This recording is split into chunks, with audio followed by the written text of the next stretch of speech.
레프 톨스토이의 전쟁과 평화는 흔히 방대한 분량과 복잡한 인물 관계로 먼저 떠올려지는 작품이지만 그 핵심에는 놀라울 만큼 단순하고도 근본적인 질문이 놓여 있습니다. 인간은 거대한 역사 속에서 어떤 존재로 살아가는가? 전쟁과 같은 극단적 상황 속에서도 개인의 삶은 어떤 의미를 지니는가 하는 물음입니다. 이 소설은 나폴롱 전쟁이라는 격변의 시대를 배경으로 삼고 있지만 전쟁의 승패나 영웅의 업적을 기록하는 데에 목적을 두지 않습니다. 오히려 그 거대한 사건 속에서 흔들리고 성장하며 상처 입는 평범한 인간들의 내면을 집요하게 따라갑니다. 전쟁과 평화에서 전쟁은 단순한 역사적 사건이 아니라 인간의 욕망과 허영, 두려움과 용기, 그리고 삶에 대한 태도가 적나라하게 드러나는 무대입니다. 안드레이 볼콘스키, 피에르 베주호프, 나타샤 로스토바를 비롯한 인물들은 모두 각자의 방식으로 삶의 의미를 찾고자 했으며 전쟁과 사랑, 실패와 상실을 겪는 과정에서 조금씩 변화해 갑니다. 톨스토이는 이들의 삶을 통해 인간이 얼마나 불완전한 존재인지, 그리고 그 불완전함 속에서도 어떻게 살아갈 수 있는지를 조용히 보여줍니다. 특히 이 작품이 지닌 깊이는 역사에 대한 톨스토이의 독특한 시선에서 비롯됩니다. 그는 역사를 움직이는 힘을 위대한 영웅이나 단일한 의지에서 찾지 않습니다. 수많은 개인의 선택과 우연, 그들이 처한 상황이 겹겹이 쌓여 역사가 형성된다고 보았습니다.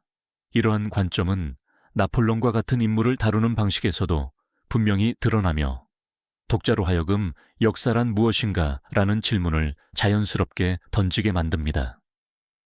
전쟁과 평화는 결국 전쟁과 평화를 대비시키는 소설이기보다는 혼란스러운 세계 속에서 인간이 어떻게 삶을 받아들이고 견뎌내는지를 탐구하는 작품이라 할 수 있습니다. 빠른 답을 제시하지 않고 인물들의 긴 여정을 통해 서서히 사유하게 만드는 이 소설은 오늘의 독자에게도 여전히 유효한 통찰을 건넵니다. 삶이 계획대로 흘러가지 않을 때 인간은 무엇을 붙잡고 살아가야 하는가? 톨스토이는 그 질문을 독자에게 조용히, 그러나 깊게 남겨놓습니다. 시대적 배경과 작품의 큰 틀. 전쟁과 평화의 이야기는 19세기 초 나폴롱 전쟁으로 유럽 전역이 격동에 휩싸였던 시기를 배경으로 전개됩니다. 프랑스 혁명의 여파와 함께 등장한 나폴롱은 유럽의 질서를 뒤흔들었고 러시아 역시 그 거대한 소용돌이에서 벗어날 수 없었습니다. 톨스토이는 이 역사적 격변을 단순한 배경으로 처리하지 않고 인물들의 삶을 근본적으로 흔드는 현실로서 작품 속에 깊이 스며들게 합니다. 전쟁은 멀리 떨어진 정치적 사건이 아니라 개인의 운명과 일상을 바꾸어 놓는 직접적인 힘으로 작용합니다. 작품 초반에 그려지는 러시아 귀족 사회의 모습은 겉으로 보기에는 화려하고 안정되어 보입니다.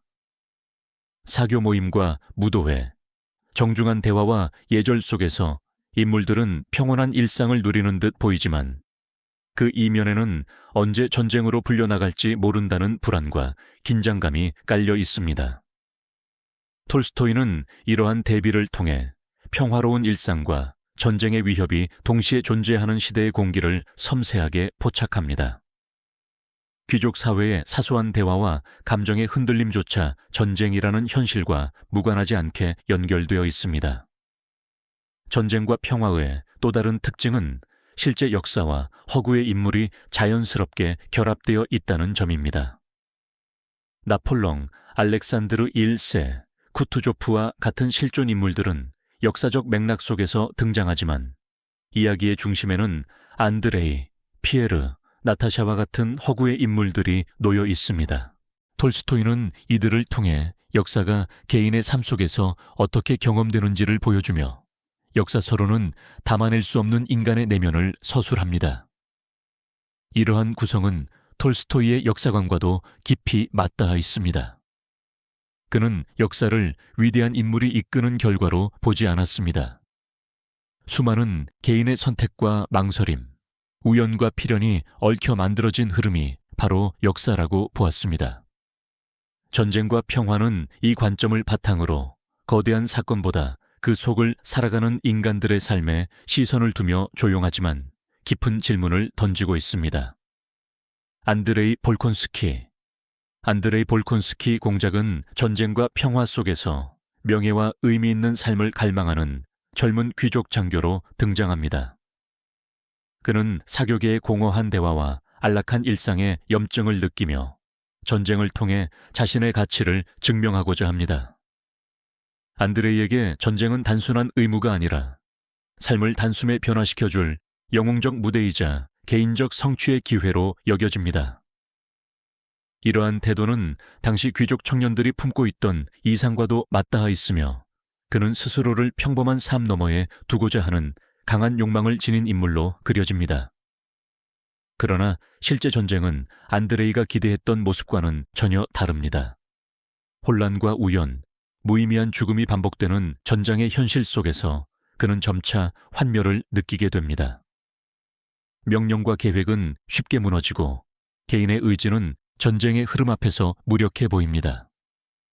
안드레이는 이 과정을 통해 전쟁이 결코 개인의 영광을 완성해 주지 않는다는 사실을 깨닫기 시작합니다.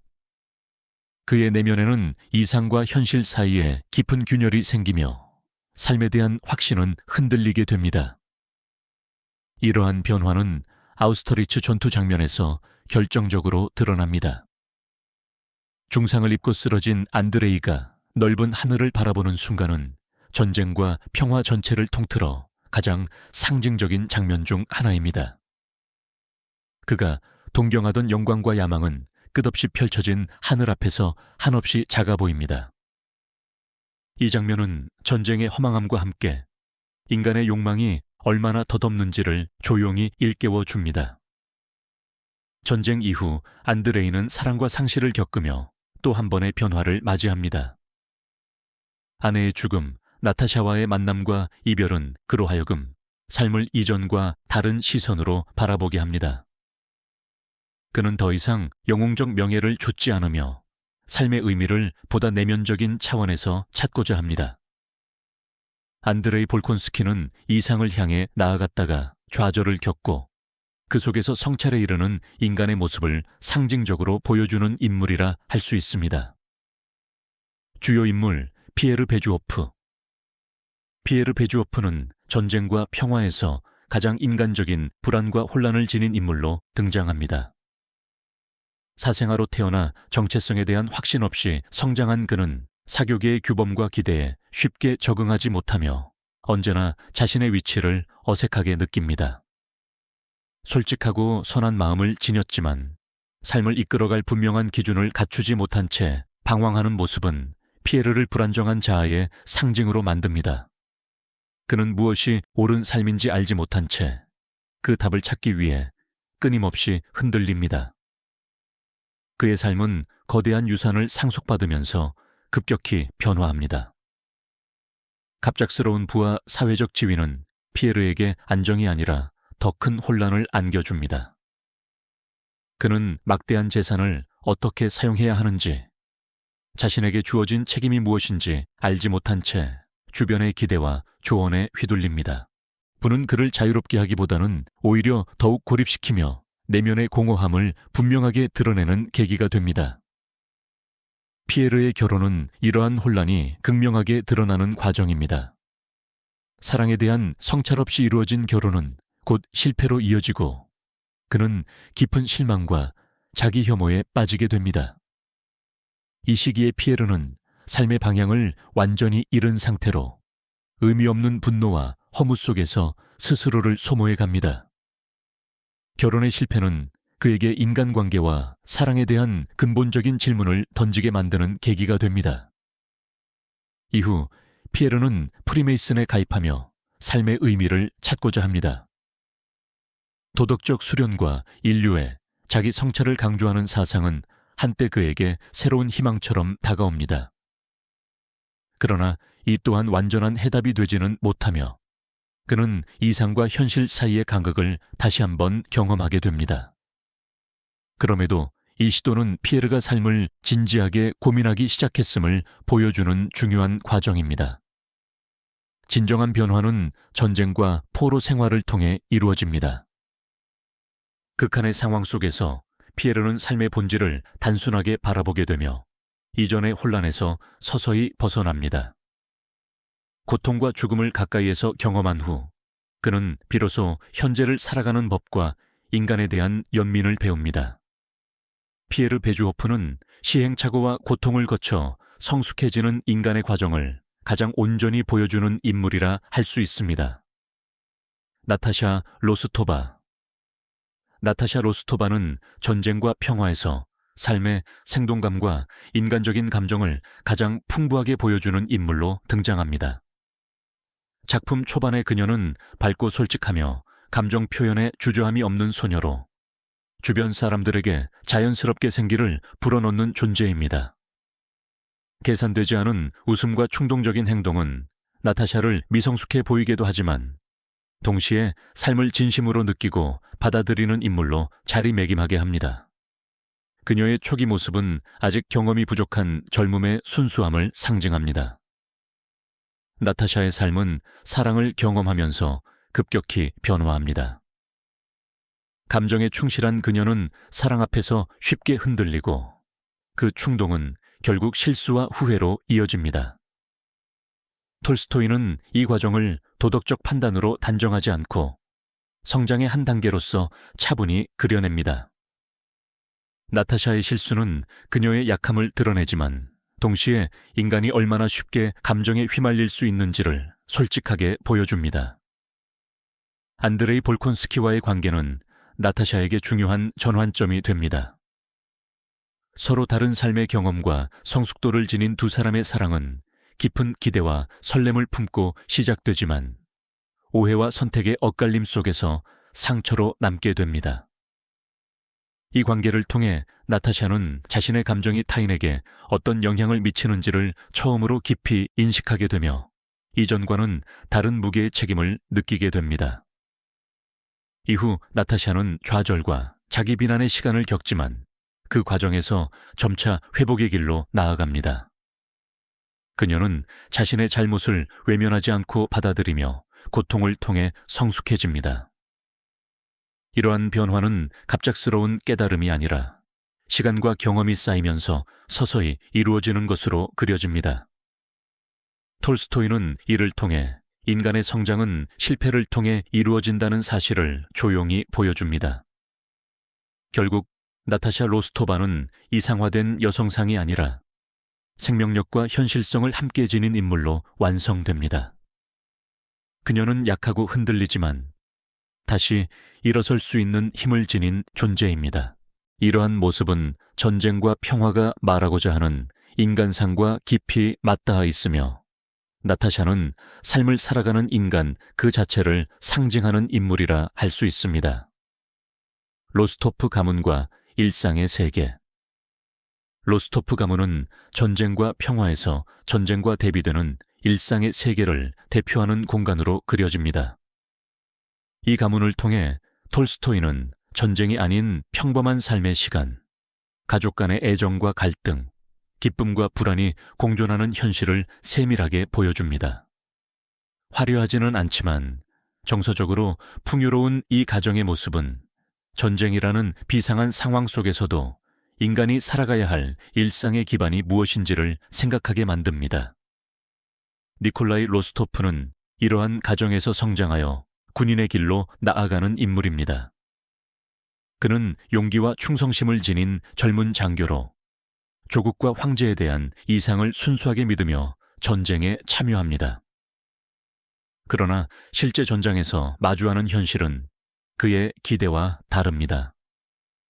두려움과 혼란, 생존을 위한 본능 앞에서 그는 스스로의 한계를 체감하게 됩니다.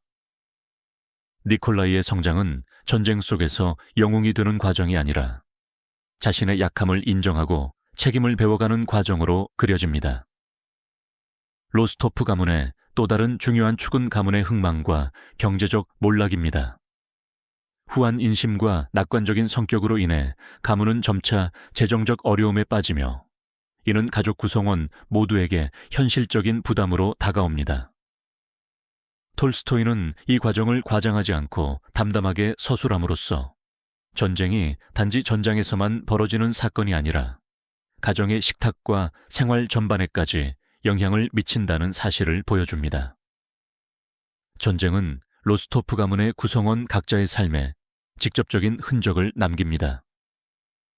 가족과의 이별, 불안한 소식, 경제적 압박은 일상의 안정감을 서서히 무너뜨립니다. 그럼에도 불구하고 이 가문은 완전히 붕괴되지 않으며 서로를 지탱하는 관계 속에서 삶을 이어갑니다.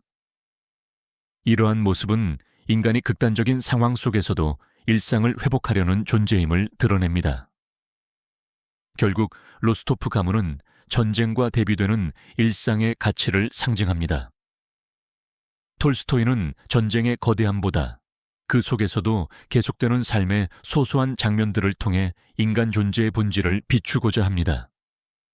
이 가문의 이야기는 전쟁과 평화가 단지 전쟁을 다룬 소설이 아니라 삶 그 자체를 이야기하는 작품임을 분명히 보여줍니다.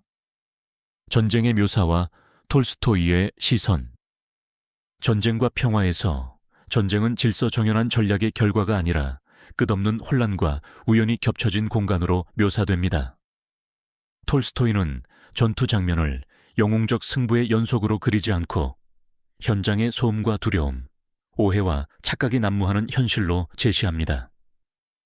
병사들은 전체 전황을 알지 못한 채 순간적인 판단에 의존하며 움직이고 전투의 흐름은 사전에 세운 계획과는 전혀 다른 방향으로 흘러갑니다. 이러한 사실적인 묘사는 전쟁이 인간의 통제 아래에 있지 않다는 점을 분명히 드러냅니다. 이 과정에서 톨스토이는 기존의 영웅적 서사를 의도적으로 해체합니다. 전쟁의 승패를 결정하는 것은 개인의 용기나 탁월한 지위가 아니라 수많은 우연과 집단의 움직임입니다. 장군의 명령은 현장에서 제대로 전달되지 않거나 왜곡되며 병사들의 행동은 공포와 본능에 의해 좌우됩니다. 전쟁 속에서 개인은 주체적인 영웅이라기보다 거대한 흐름 속에 놓인 하나의 존재로 그려집니다. 명령과 우연이 뒤섞인 전장의 모습은 인간의 한계를 더욱 분명하게 보여줍니다. 톨스토이는 인간이 모든 것을 계획하고 통제할 수 있다는 믿음을 부정하며 전쟁이라는 상황 속에서 인간이 얼마나 쉽게 혼돈에 휩쓸리는지를 강조합니다. 이 시선은 전쟁을 숭고한 희생이나 명예의 무대로 미화하지 않는 서술 태도로 이어집니다. 죽음은 장엄하게 포장되지 않고 고통과 상실은 담담하게 제시됩니다.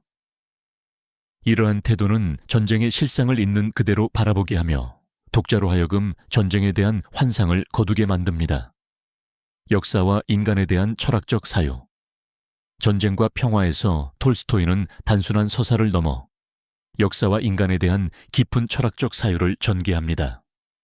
그는 역사가 소수의 위대한 인물에 의해 결정된다는 통념을 강하게 비판합니다. 역사적 사건은 특정 인물의 의지나 계획으로 설명될 수 없으며 수많은 개인의 선택과 상황이 얽혀 만들어진 결과라는 것이 톨스토이의 기본적인 입장입니다. 이러한 역사관은 개인의 자유의지와 필연성에 대한 질문으로 이어집니다. 인간은 선택한다고 믿지만 동시에 시대와 환경, 타인의 행동에 의해 제한받는 존재입니다. 톨스토이는 이 모순을 단순히 해결하려 하지 않고 인간이 그 사이에서 살아가는 모습을 그대로 보여줍니다. 자유의지와 필연성은 대립되는 개념이 아니라 함께 존재하는 현실로 제시됩니다. 나폴레옹과 쿠투조프의 대비는 이러한 철학을 가장 잘 드러내는 장치입니다. 나폴레옹은 자신의 의지로 역사를 움직일 수 있다고 믿는 인물로 그려지며 반대로 쿠투조프는 흐름을 받아들이고 기다릴 줄 아는 지도자로 묘사됩니다. 톨스토이는 후자의 태도 속에서 인간과 역사의 관계에 대한 보다 성숙한 시선을 발견합니다. 결국 전쟁과 평화가 말하는 역사의 힘은 위대한 인물이 아닌 평범한 인간에게서 비롯됩니다. 이름 없이 살아가며 각자의 삶을 이어가는 수많은 개인들의 존재가 역사를 형성한다는 관점은 이 작품을 단순한 역사 소설을 넘어 인간에 대한 깊은 성찰의 기록으로 만듭니다. 사랑, 죽음, 삶의 의미. 전쟁과 평화에서 사랑과 죽음은 서로 분리된 주제가 아니라 삶의 본질을 드러내는 두 축으로 긴밀하게 연결되어 있습니다. 톨스토이는 죽음을 극적인 사건으로만 다루지 않고 살아있는 인간이 삶을 어떻게 이해하게 되는 계기로 제시합니다. 전쟁터와 병상에서 마주하는 죽음은 인물들로 하여금 그동안 당연하게 여겼던 가치들을 되돌아보게 하며 삶이 얼마나 더덥고 동시에 소중한지를 깨닫게 합니다. 죽음 앞에서 인물들은 더 이상 추상적인 이상이나 사회적 명예에 집착하지 않게 됩니다. 안드레이가 중상 후에 경험하는 내적 변화나 전쟁 속에서 수많은 생명이 사라지는 장면들은 삶의 본질이 외부의 성취가 아니라 존재 그 자체에 있음을 조용히 드러냅니다. 톨스토이는 죽음을 통해 삶의 의미를 역설적으로 강조하며 인간이 무엇을 위해 살아가는지를 다시 묻게 합니다. 사랑 또한 이 작품에서 고정된 감정이 아니라 변화하는 과정으로 그려집니다. 초기의 사랑이 열정과 이상에 가깝다면 시간이 흐를수록 사랑은 책임과 이해, 함께 살아가려는 의지로 옮겨갑니다. 나타샤와 피에르, 안드레이와 나타샤의 관계는 사랑이 어떻게 성숙해가는지를 보여주는 중요한 예입니다. 사랑은 때로는 실수와 상처를 동반하지만 그 과정을 통해 인간은 자신과 타인을 더 깊이 이해하게 됩니다. 이러한 사랑과 죽음의 경험 속에서 인물들은 고통을 피하려 하지 않고 그것을 통과하며 성숙해집니다. 톨스토이는 고통을 미워하지 않지만 그것이 인간을 변화시키는 힘을 지니고 있음을 부정하지도 않습니다.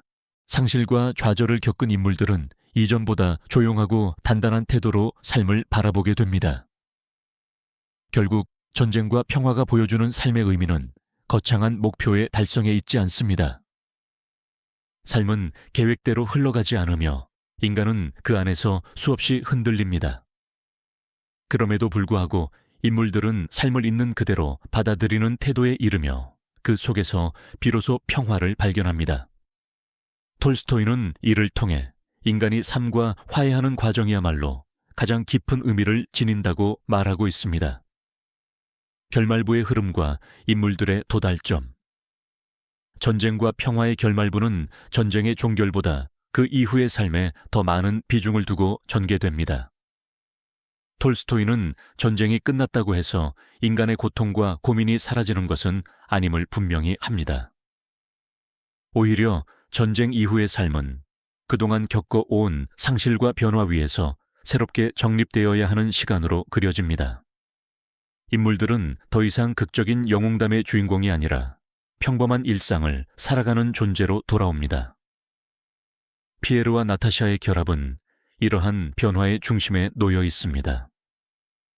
두 사람의 관계는 열정이나 이상에 기초한 사랑이 아니라 서로의 약함과 상처를 이해하고 받아들이는 데에서 출발합니다. 수많은 시행착오와 고통을 겪은 뒤에 이루어진 이 결합은 사랑이 성취의 결과가 아니라 삶을 함께 살아가려는 선택임을 보여줍니다. 톨스토이는 이 관계를 통해 성숙한 사랑이란 상대를 이상화하는 것이 아니라 현실 속에서 함께 견디는 것임을 조용히 드러냅니다. 결말부에서 인물들은 더 이상 위대한 이상을 추구하지 않습니다. 안드레이가 상징하던 영웅적 이상은 사라지고 피에르 역시 삶의 모든 답을 찾았다고 말하지 않습니다. 대신 이들은 삶의 불확실성을 인정하며 현재의 순간을 살아가는 태도에 도달합니다. 이는 이상에서 삶으로의 이동이라 할 수 있으며 톨스토이가 이 작품을 통해 도달하고자 한 중요한 지점입니다. 전쟁과 평화의 결말은 완결된 해답을 제시하지 않습니다. 인물들의 삶은 어느 지점에서 멈추지 않고 계속해서 이어질 것임을 암시합니다. 톨스토이는 삶을 하나의 완성된 서사가 아니라 끊임없이 변화하고 지속되는 과정으로 바라봅니다. 이러한 결말부의 흐름은 독자로 하여금 이 작품이 끝난 이후에도 인물들의 삶과 함께 사유를 이어가게 만듭니다. 전쟁과 평화는 책장을 덮은 이후에도 쉽게 끝나지 않는 질문을 독자에게 남깁니다. 이 작품이 던지는 가장 근본적인 물음은 인간이 역사라는 거대한 흐름 속에서 얼마나 자유로운 존재인가 하는 점입니다. 톨스토이는 인간이 모든 것을 스스로 선택한다고 단정하지 않으면서도 그렇다고 완전히 무력한 존재로 그리지도 않습니다. 인간은 수많은 제약 속에서 살아가지만 그 안에서 각자의 방식으로 삶을 선택하며 의미를 만들어 갑니다. 이러한 시선은 개인의 삶이 지닌 존엄을 조용히 강조합니다. 전쟁과 평화에는 위대한 업적을 남기는 인물보다 흔들리고 실패하며 다시 일어서는 인물들이 더 깊이 그려집니다. 그들의 삶은 역사책에 기록되지 않을지라도 그 자체로 충분한 가치를 지닙니다. 톨스토이는 이름 없는 개인들의 선택과 감정, 고통과 회복이 모여 역사를 이룬다고 보았으며 이를 통해 개인의 삶이 결코 사소하지 않다는 사실을 일깨웁니다. 오늘의 삶을 살아가는 독자에게 이 작품이 주는 통찰 또한 분명합니다.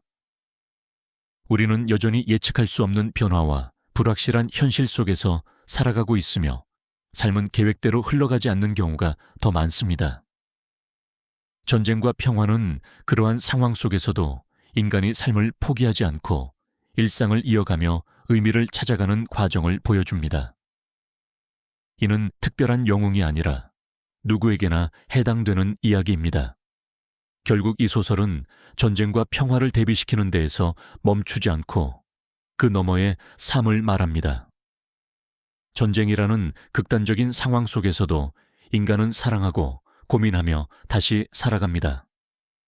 톨스토이는 이 작품을 통해 삶이란 완벽해지는 과정이 아니라 불완전함을 끌어안고 계속해서 나아가는 여정임을 보여줍니다. 그렇기에 전쟁과 평화는 시대를 넘어 오늘을 살아가는 우리에게도 여전히 깊은 울림을 전하는 소설로 남아 있습니다. 영상이 마음에 드셨다면 구독과 좋아요, 알림 설정 부탁드립니다. 좋아요와 구독은 앞으로 더 따뜻한 이야기를 이어가는 큰 힘이 됩니다. 고맙고 감사합니다.